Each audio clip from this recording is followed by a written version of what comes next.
La Santísima Trinidad por San Ambrosio de Milán, libro 2, acerca del Espíritu Santo. Introducción. Ya en la lectura del primer libro de la historia antigua queda claro que la séptuple gracia del Espíritu brilló en los propios jueces de los judíos y que los misterios de los sacramentos celestiales fueron dados a conocer por el Espíritu, de cuya eternidad Moisés no ignoró. Luego, también, desde el principio mismo del mundo, aún antes de su comienzo, lo unió a Dios, a quien sabía que era eterno antes del principio del mundo. Si alguno tiene buena atención, reconocerá en el principio al Padre, al Hijo y al Espíritu Santo. Porque del Padre está escrito: en el principio creó Dios los cielos y la tierra, Génesis 1:1. Del Espíritu se dice: el Espíritu fue llevado sobre las aguas, Génesis 1:2. Y bien, en el comienzo de la creación se expone la figura del bautismo por el cual la criatura debía ser purificada. Del Hijo leemos que Él es quien separó la luz de las tinieblas, porque hay un Dios Padre que habla y un Dios Hijo que actúa. Pero nuevamente, para que no penséis que hubo presunción en la orden de aquel que habló, o inferioridad de parte de aquel que ejecutó la orden, el Padre reconoce al Hijo como igual a Él en la ejecución de la orden, diciendo: hagamos al hombre a nuestra imagen, Génesis 1:27. Porque la imagen común, la obra y la semejanza no pueden significar más que la unidad de una misma majestad. Pero para que podamos reconocer más plenamente la igualdad del Padre y del Hijo, así como el Padre habló, el Hijo hizo, así también el Padre obra y el Hijo habla. El Padre trabaja, como está escrito: mi Padre hasta ahora trabaja, Juan 5:17. Halláis que se le dice al Hijo: di la palabra y será sanado, Mateo 8:8. El Hijo dice al Padre: quiero que donde yo esté, ellos también estén conmigo, Juan 17:24. El Padre hizo lo que dijo el Hijo. Pero Abraham tampoco ignoraba el Espíritu Santo. Vio a tres y adoró a uno, porque hay un Dios, un Señor y un Espíritu. Entonces, hay una unidad de honor, porque hay una unidad de poder. ¿Y por qué debería hablar de todos uno por uno? Sansón, nacido por la promesa divina, tenía el Espíritu que lo acompañaba, pues leemos: el Señor lo bendijo y el Espíritu del Señor comenzó a estar con él en el campamento, Jueces 13:25. Prefigurando así el misterio futuro, pidió una esposa a los extranjeros, la cual, como está escrito, su padre y su madre no conocían, porque era del Señor. Y con razón era considerado más fuerte que los demás, porque lo guiaba el Espíritu del Señor, cuya dirección él solo hacía huir a los pueblos extranjeros, y otras veces era inaccesible al mordisco del león. Él fue invencible en su fuerza. Desgarró al león en pedazos con sus manos. Ojalá hubiera sido tan cuidadoso en preservar la gracia, tan fuerte para vencer a la bestia. Tal vez esto no fue solo un prodigio de valor, sino también un misterio de sabiduría, una expresión de profecía, porque no parece en vano que, yendo a sus bodas, le salió al encuentro un león rugiente, al que desgarró con sus manos, en cuyo cuerpo, cuando estaba a punto de gozar del deseado matrimonio, encontró un enjambre de abejas. Le sacó de la boca miel y se la dio a comer a su padre y a su madre. El pueblo de los gentiles que creyó tenía miel. El pueblo que antes era salvaje es ahora el pueblo de Cristo. Tampoco está exento de misterio el enigma que planteó a sus compañeros. Dice: del que come salió comida y del fuerte salió dulzura, Jueces 14:14. Y hubo un misterio hasta los 3 días en que se buscó en vano su respuesta, que no pudo ser conocido sino por la fe de la Iglesia en el 7º día, cumplido el tiempo de la ley, después de la pasión del Señor. Así se ve que los apóstoles no comprendieron, porque también dice: porque Jesús aún no había sido glorificado, Juan 7:39. ¿Qué es más dulce que la miel?, responden, ¿y qué es más fuerte que un león?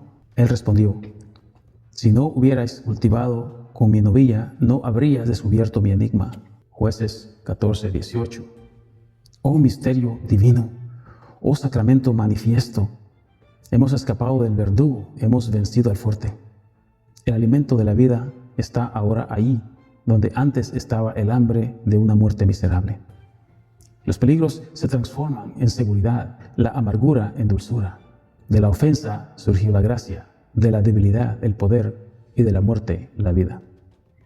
Hay, sin embargo, quienes piensan, por otra parte, que el matrimonio no podía haberse establecido sin haber matado al león de la tribu de Judá.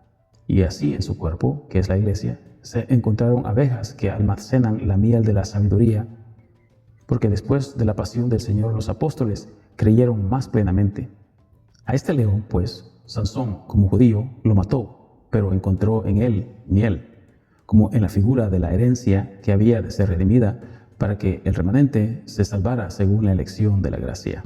Romanos 11:5. El Espíritu del Señor, dice, vino sobre él, y descendió a Ascalón e hirió a 30 hombres de ellos. Jueces 14:19. Porque no pudo dejar de llevarse la victoria que envió los misterios. Y así, en las vestiduras reciben la recompensa de la sabiduría, la insignia del trato, quienes resuelven y responden el enigma. Aquí nuevamente surgen otros misterios, en el sentido de que le quitan a su esposa y por eso los zorros prenden fuego a las gavillas de los extranjeros, porque su propia astucia engaña muchas veces a quienes luchan contra los misterios divinos. Por eso se vuelve a decir en el Cantar de los Cantares: llévennos las zorras que destruyen las viñas, para que nuestras viñas florezcan. Cantares 2:15. Dijo bien, pequeño, porque el mayor no podría destruir las viñas, aunque para los fuertes hasta el diablo es débil. Entonces, él, para resumir brevemente la historia, porque la consideración de todo el pasaje está reservada para su momento específico, entonces él fue invicto mientras conservó la gracia del Espíritu, como lo fue el pueblo de Dios elegido por el Señor, aquel nazareo bajo la ley, Sansón. Entonces estaba invicto y era tan invencible que podía herir a 1000 hombres con la quijada de un asno. Jueces 15:15. Tan lleno de gracia celestial que cuando tenía sed encontró hasta agua en la quijada de un asno, ya sea que esto se considere un milagro o se convierta en un misterio, porque en la humildad del pueblo de los gentiles habría ambos, descanso y triunfo, según lo que está escrito. Al que te hiera en la mejilla, vuélvele también la otra. Mateo 5:39. Porque por esta resistencia a las injurias que enseña el sacramento del bautismo, triunfamos sobre los aguijones de la ira, para que, habiendo pasado por la muerte, alcancemos el resto de la resurrección. Es pues Sansón el que rompía cuerdas torcidas con correas y cuerdas nuevas como hilos débiles. Es aquel Sansón que no sintió las ataduras de sus cabellos atados a la viga mientras tuvo la gracia del Espíritu Santo. Él, digo, después que el Espíritu de Dios se apartó de él, fue muy cambiado de aquel Sansón que volvió vestido con los despojos de los extranjeros, pero caído de su grandeza sobre las rodillas de una mujer, acariciado y engañado, es despojado de su cabello. Jueces 16:7-11-19. Era pues el cabello de su cabeza de tal importancia que mientras permaneciera, su fuerza perduraría invicta, pero cuando se lo cortaban, ¿el hombre perdía repentinamente todas sus fuerzas? No es así. Ni podemos pensar que el cabello de su cabeza tenga tal poder. Está el pelo de la religión y la fe, el cabello del nazareo, perfecta en la ley, consagrada en la moderación y la abstinencia, con la cual ella, que es un tipo de la iglesia, que derramó ungüento en los pies del Señor y enjugó los pies del Verbo celestial, porque entonces conoció también a Cristo según la carne. Ese cabello es del que dice: tus cabellos son como rebaños de cabra. Cantares 4:1. Que crece en aquella cabeza de la que se dice: la cabeza del hombre es Cristo. 1 Corintios 11:3. Y en otro lugar también dice: su cabeza es como oro fino y sus cabellos como pinos negros. Cantares 5:11. Así también, en el Evangelio de nuestro Señor, señalando que algunos cabellos se ven y se conocen, dice: pero también los cabellos de vuestra cabeza están todos contados. Mateo 10:30. Implicando, efectivamente, actos de virtudes espirituales, pues Dios no cuida nuestro cabello. Aunque en verdad no es absurdo creerlo literalmente, ya que según su divina majestad nada se le puede ocultar. Pero ¿de qué me sirve si Dios mismo conoce todos mis cabellos? Más bien abunda y me aprovecha si el testimonio vigilante de las buenas obras me recompensa con el don de la vida eterna. Finalmente, el propio Sansón, declarando que estos cabellos no son místicos, dice: si me cortan, mis fuerzas se apartarán de mí. Jueces 16-17. En cuanto al misterio, consideremos ahora el orden del pasaje. Capítulo 1. Arriba lees que el Señor lo bendijo y el Espíritu del Señor comenzó a ir con él. Jueces 13:25. Más adelante se dice: y el Espíritu del Señor vino sobre él. Jueces 14:6. Nuevamente dice: si me afeitan, mis fuerzas se alejarán de mí. Jueces 16:17. Después de afeitarse, ved lo que dice la Escritura. El Señor, dice, se apartó de él. Jueces 16:20. Veis, pues, que el que iba con él mismo se alejó de él. Este es, pues, el Señor, que es el Espíritu del Señor. Es decir, al Espíritu de Dios lo llamó Señor, como también dice el apóstol: el Señor es el Espíritu. Ahora, donde está el Espíritu del Señor, hay libertad. Porque el Espíritu Santo y el Hijo no son una sola persona, sino una sola sustancia. En este lugar usó la palabra poder e implicó el Espíritu, porque así como el Padre es poder, así también el Hijo es poder y el Espíritu Santo es poder. Del Hijo habéis leído que Cristo es el poder de Dios y la sabiduría de Dios. 1 Corintios 1:24. Leemos también que el Padre es potencia, como está escrito: veréis al Hijo del Hombre sentado a la diestra de la potencia de Dios. Mateo 26:64. Ciertamente nombró al Padre poder, a cuya diestra se sienta el Hijo, como lees en el Salmo: dijo el Señor a mi Señor, siéntate a mi diestra. Salmo 110:1. Y el Señor mismo llamó poder al Espíritu Santo cuando dijo: recibiréis poder cuando el Espíritu Santo venga sobre vosotros. Hechos 1:8. Capítulo 2.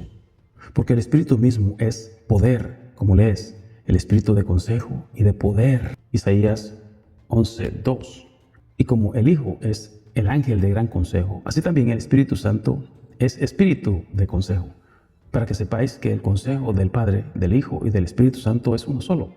Consejo no sobre asuntos dudosos, sino sobre los ya conocidos y determinados. Pero que el Espíritu es el árbitro del consejo divino, también lo podéis saber por esto, porque cuando arriba mostramos que el Espíritu Santo era el Señor del bautismo, y leímos que el bautismo es el consejo de Dios, como lees: pero los fariseos menospreciaron el consejo de Dios y no siendo bautizados por él. Lucas 7:30. Es bastante claro que así como no puede haber bautismo sin el Espíritu, así también el consejo de Dios no es sin el Espíritu. Y para que sepamos más completamente que el Espíritu es poder, debemos saber que fue prometido cuando el Señor dijo: derramaré de mi Espíritu sobre toda carne. Joel 2:28. Aquel, pues, que nos fue prometido es el mismo poder, como declaró en el Evangelio el mismo Hijo de Dios cuando dijo: y yo enviaré sobre vosotros la promesa del Padre, pero permaneced en la ciudad hasta que seas dotado del poder de lo alto. Lucas 24:49. Y el evangelista muestra hasta aquí que el Espíritu es potencia, que San Lucas relata que descendió con gran poder cuando dice: y de repente hubo un sonido del cielo, como si el Espíritu fuera llevado con gran poder. Hechos 2:2. Pero además, para que no suponga que esto se refiere a cosas corporales y perceptibles a los sentidos, aprende que el Espíritu así descendió como Cristo debe descender, como encuentras en las Escrituras, que dice: verán al Hijo del Hombre viniendo en las nubes con gran poder y majestuosidad. Mateo 14:30. Porque ¿cómo no van a ser uno el poder y la potencia cuando la obra es una? La del juicio, la del templo, la vivificante, la de la santificación, y también el reino del Padre, del Hijo y del Espíritu Santo es uno solo, sin ser ellos el mismo. Capítulo 3. Digan pues, ¿en qué creen que hay de semejanza en la operación divina? Así como conocer al Padre y al Hijo es vida, como el mismo Señor declaró diciendo: esta es la vida eterna, conocerte a ti, el único Dios verdadero, y a Jesucristo, a quien has enviado. Juan 17:3. Así también, conocer al Padre y al Hijo, el Espíritu Santo, es vida. Porque dijo el Señor: Si me amáis, guardad mis mandamientos, y yo pediré al Padre, y os dará otro Paráclito para que esté con vosotros siempre. El Espíritu de verdad, a quien el mundo no puede recibir, porque no le ve ni le conoce, pero vosotros le conocéis, porque está con vosotros y estará en vosotros. Juan 17, 14, 15. Así pues, el mundo no tuvo vida eterna, porque no había recibido el Espíritu. Porque donde está el Espíritu, allá hay vida eterna. Porque el Espíritu mismo es quien efectúa la vida eterna. Por eso me pregunto, ¿por qué los arrianos plantean la cuestión del único Dios verdadero? Porque así como es vida eterna conocer al único Dios verdadero, así también es vida conocer a Jesucristo. Así también vida eterna es conocer al Espíritu Santo, a quien, como también el Padre, el mundo no ve ni le conoce. Pero el que no es de este mundo tiene vida eterna, y el Espíritu, que es la luz de la vida eterna, permanece con él para siempre. Si el conocimiento del único Dios verdadero confiere el mismo beneficio que el conocimiento del Hijo y del Espíritu, ¿por qué apartáis al Hijo y al Espíritu del honor del Dios verdadero cuando le apartáis el beneficio de conferirle esa realidad? Porque necesariamente debéis creer que este es el don más grande de la única y verdadera deidad, y confesar la única y verdadera deidad como del Padre, así también del Hijo y del Espíritu Santo. O si decís que también puede dar la vida eterna a aquel que no es Dios verdadero, sucederá que más bien desprecias al Padre, cuya obra no consideráis la obra principal de la única y verdadera deidad, sino la de compararse con el trabajo de una criatura. Capítulo 4. Y qué maravilla es que el Espíritu obre la vida, quien vivifica como el Padre y como el Hijo. ¿Y quién puede negar que la vivificación es obra de la majestad eterna? Pues está escrito: aviva a tu siervo. Salmo 119, 17. Es pues vivificado aquel que es siervo, es decir, el hombre, que antes no tenía vida, pero recibió el privilegio de tenerla. Veamos entonces si el Espíritu es vivificado o él mismo es vivificado. Ahora está escrito: la letra mata, pero el Espíritu vivifica. Romanos 8:11. Así pues, el Espíritu vivifica. Pero para que entendáis que la vivificación del Padre, del Hijo y del Espíritu Santo no es una obra separada, leed cómo hay también una unidad de vivificación, ya que Dios mismo vivifica por el Espíritu, porque Pablo dijo: el que resucitó a Cristo de entre los muertos, vivificará también vuestros cuerpos mortales a causa de su Espíritu que mora en vosotros. Capítulo 5. Pero ¿quién puede dudar de que el Espíritu Santo da vida a todas las cosas, ya que tanto Él como el Padre como el Hijo es el Creador de todas las cosas? Y se entiende que el Padre Todopoderoso no ha hecho nada sin el Espíritu, porque también en el principio de la creación el Espíritu se movía sobre las aguas. Así que cuando el Espíritu se movía sobre el agua, la creación quedó sin gracia. Pero después de este mundo creado pasó por la operación del Espíritu, adquirió toda la belleza de esa gracia con la que el mundo es iluminado. Y que la gracia del universo no puede permanecer sin el Espíritu Santo, lo declaró el profeta cuando dijo: quitarás tu espíritu y desfallecerán y volverán a ser convertidos en polvo. Envía tu espíritu y serán hechos, y renovarás toda la faz de la tierra. Salmo 104, 29, 30. No solo enseñó, pues, que ninguna criatura puede existir sin el Espíritu Santo, sino también que el Espíritu es el creador de toda la creación. ¿Y quién puede negar que la creación de la tierra es obra del Espíritu Santo, cuya obra Él renueva día tras día? Porque si quieren negar que fue creado por el Espíritu, como no pueden negar que debe ser renovado por el Espíritu, los que quieren cortar las personas deben sostener que la operación del Espíritu es superior a la del Padre. El Hijo, que está lejos de la verdad según ellos, porque no hay duda de que la tierra restaurada es superior a la del Padre y a la del Hijo, porque no hay duda de que la tierra restaurada es mejor de lo que fue creada. O si al principio el Padre y el Hijo hicieron la tierra sin la operación del Espíritu Santo, pero después se unió la operación del Espíritu Santo, parecerá que lo que fue hecho requirió su ayuda, lo cual luego fue añadida. Pero nadie debe pensar esto, a saber que se debe creer que la obra divina tiene un cambio en el Creador, error introducido por Maniqueo. Suponemos que la sustancia de la tierra existe sin la operación del Espíritu Santo, sin cuya obra ni siquiera la extensión del cielo perdura. Está escrito: por la palabra del Señor fueron establecidos los cielos y toda la fuerza por el espíritu de su boca. Salmo 33, 6. Observad lo que dice, que toda la fuerza de los cielos debe remitirse al espíritu. Porque ¿cómo iba a descansar aquel que se movía antes de que se hiciera la tierra, cuando se hacía?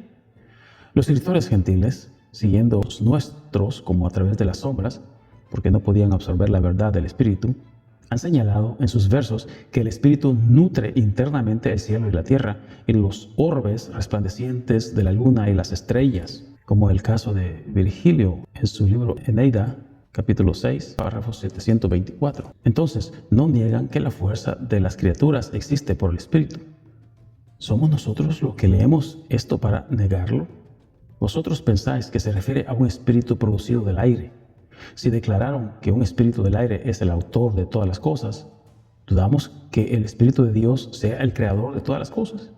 Pero, ¿por qué me demoro en cosas que no son del propósito, que aceptan una prueba clara de que no puede haber nada que se pueda decir que el Espíritu Santo no haya hecho? Y que no se puede dudar que todos subsisten por su operación, ya sean ángeles, arcángeles, tronos o dominios, ya que el Señor mismo, a quien sirven los ángeles, fue engendrado del Espíritu Santo que vino sobre la Virgen. Como según Mateo, él dice, el ángel dijo a José: José, hijo de David, no temas recibir a María tu esposa, porque lo que en ella nacerá del Espíritu Santo es. Mateo 1:20. Y según Lucas, dijo a María: el Espíritu Santo vendrá sobre ti. Lucas 1:35. El nacimiento de la Virgen fue, pues, obra del Espíritu. El fruto del vientre es obra del Espíritu, según lo que está escrito: bendita tú entre las mujeres y bendito el fruto de tu vientre. Lucas 1:42. La flor de la raíz es obra del Espíritu. Esa flor, digo, de la que fue profetizado en el libro de Isaías, cuando dice: de la raíz de Isaí saldrá una vara, y de su raíz brotará una flor. Isaías 11:1.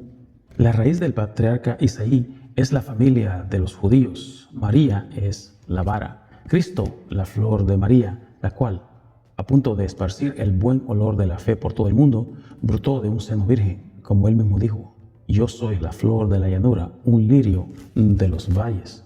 Cantares 2:1. La flor cortada conserva su olor, magullada lo aumenta, ni arrancada lo pierde. Así también el Señor Jesús, en el patíbulo de la cruz, no falló cuando fue golpeado, ni desmayó cuando fue desgarrado, y cuando fue cortado por aquella perforación de la lanza, embelleciéndose por el color de la sangre derramada, él, por así decirlo, volvió a ser hermoso, incapaz en sí mismo de morir, y soplando sobre los muertos el don de la vida eterna. Sobre esta flor, pues, de la vara real, reposó el Espíritu Santo. Buena vara, como piensan algunos, es la carne del Señor, que, elevándose desde su raíz terrenal al cielo, llevó por todo el mundo los frutos fragantes de la religión, los misterios de la generación divina, derramando gracia en los altares del cielo.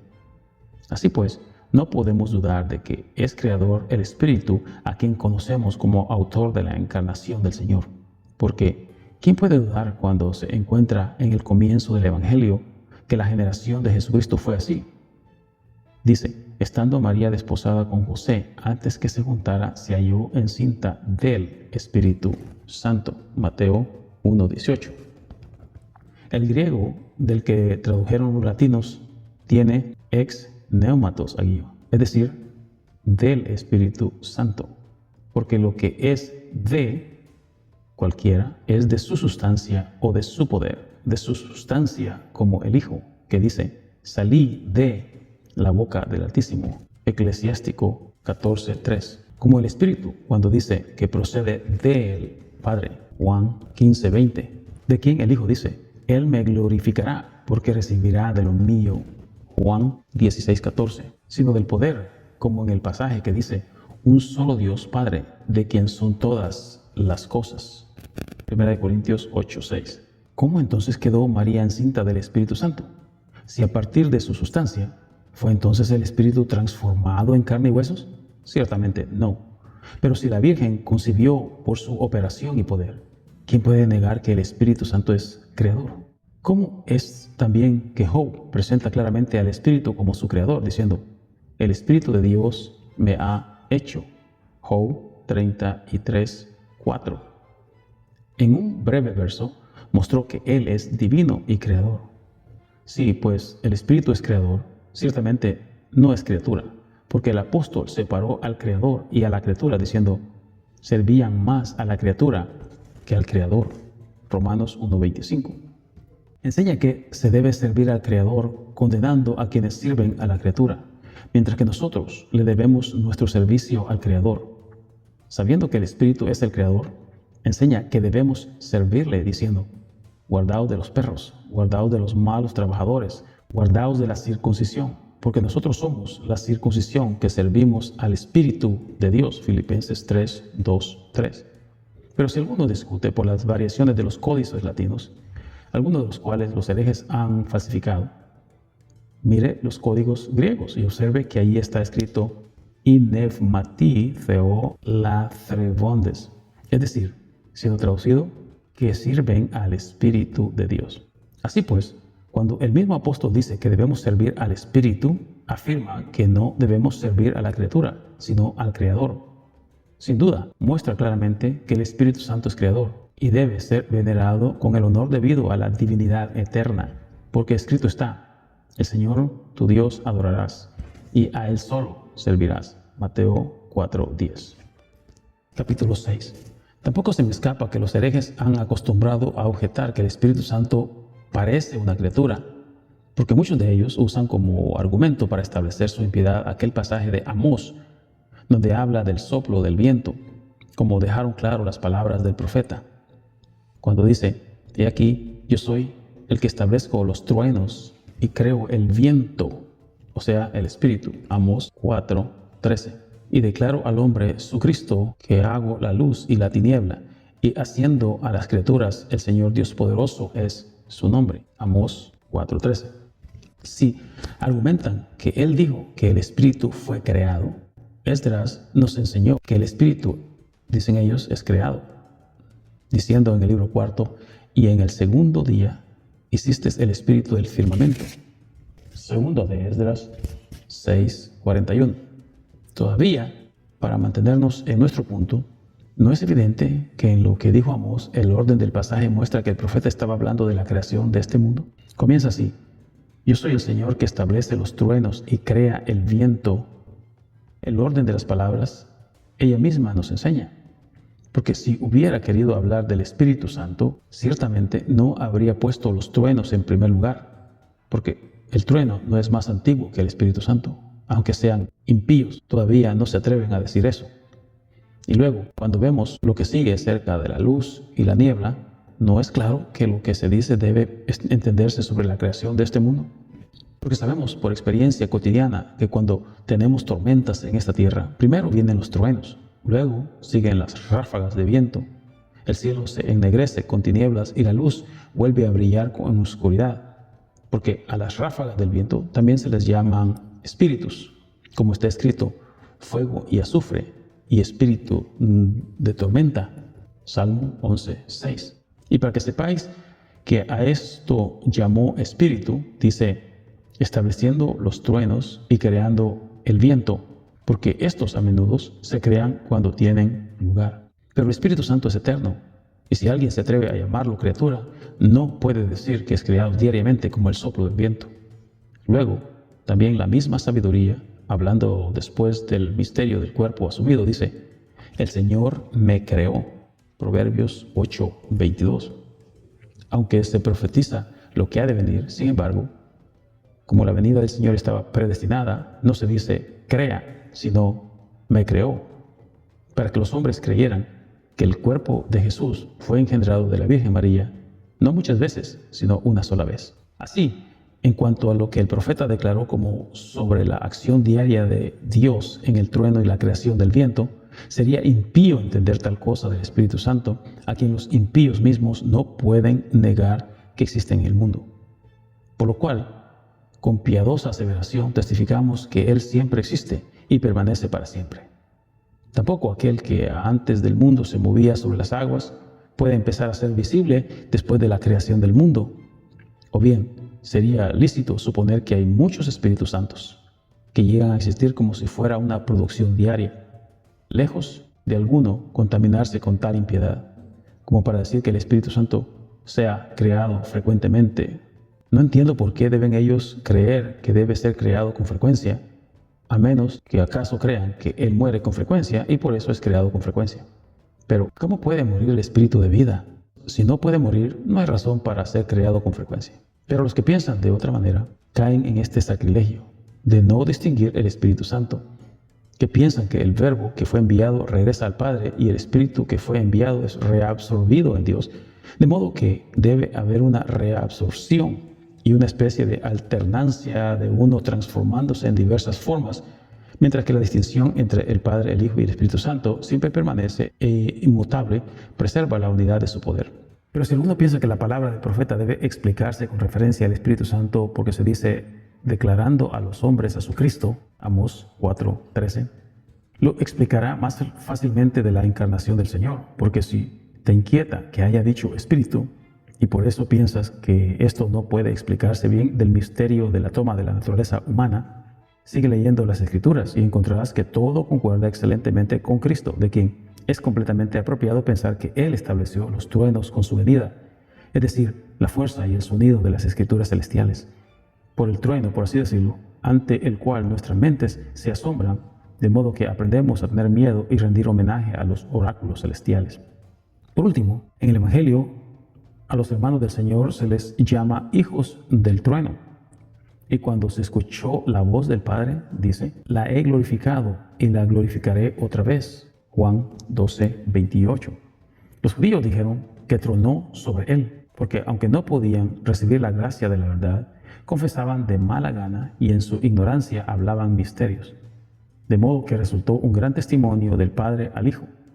También en el libro de Job, la Escritura dice, ¿y quién sabe cuándo hará el poder de su trueno?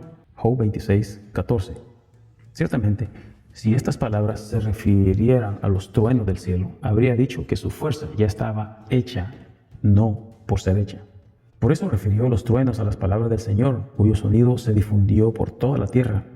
Y entendemos la palabra espíritu en este lugar del alma, que Él tomó dotada de razón y perfecta.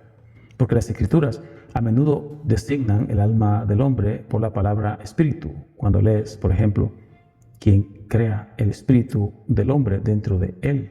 Zacarías 12:1.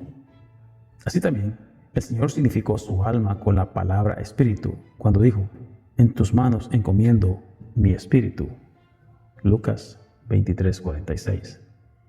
Y para que sepáis que hablaba de la venida de Jesús, añadió que declaraba a los hombres su Cristo, porque en su bautismo lo declaró diciendo, tú eres mi Hijo amado, en quien tengo complacencia. Mateo 3:17. Lo declaró en el monte, diciendo, este es mi Hijo amado, a él oíd. Marcos 9:7. Lo declaró en su pasión, cuando el sol se ocultaba y el mar y la tierra temblaban. Lo declaró en el centurión, quien dijo, verdaderamente este era el Hijo de Dios. Marcos 15:39. Debemos pues tomar todo este pasaje o bien para entenderlo simplemente de este estado en que aquí vivimos y respiramos, o bien del misterio del cuerpo de Cristo. Porque si aquí se hubiera dicho que el Espíritu Santo fue creado, sin duda la Escritura habría declarado lo mismo en otros lugares, como leemos a menudo del Hijo de Dios, que según la carne fue hecho y creado. Pero conviene que consideremos a su majestad en el mismo hecho de tomar carne por nosotros, para que veamos su divino poder en la misma toma del cuerpo. Porque así como leemos que el Padre creó el misterio de la encarnación del Señor, también el Espíritu lo creó. Y así también leemos que Cristo mismo creó su propio cuerpo, porque el Padre lo creó, como está escrito, el Señor me creó. Proverbios 8:12. Y en otro lugar dice, Dios envió a su Hijo, nacido de mujer, hecho bajo la ley. Gálatas 4:4. El Espíritu creó todo el misterio, según lo que leemos, porque María se encontró encinta del Espíritu Santo. Mateo 1:18. Halláis pues que el Padre creó y el Espíritu creó. Aprende también que el Hijo de Dios también creó. Cuando Salomón dice, la sabiduría se ha hecho casa. Proverbios 9:1. Entonces, ¿Cómo el Espíritu Santo, que creó el misterio de la encarnación del Señor, que está por encima de todas las cosas creadas, puede ser el mismo una criatura? Como ya hemos mostrado, en general, que el Espíritu Santo es nuestro creador según la carne en el hombre exterior, mostremos ahora que Él es nuestro creador, también según el misterio de la gracia. Así como el Padre crea, también crea el Hijo y también el Espíritu Santo. Pues leemos en las palabras de Pablo: porque es don de Dios, no por obras, para que nadie se gloríe, porque somos hechura suya, creados en Cristo Jesús para las buenas obras. Efesios 2:8. Continuaremos nuestra narración con el capítulo 7 del libro 2 en nuestro próximo audio. Recuerda, si quieres obtener el libro La Santísima Trinidad por San Ambrosio de Milán, dale un like a este video, suscríbete al canal y manda un correo a cuál es la religión verdadera @gmail.com para que puedas obtener tu libro a vuelta de correo.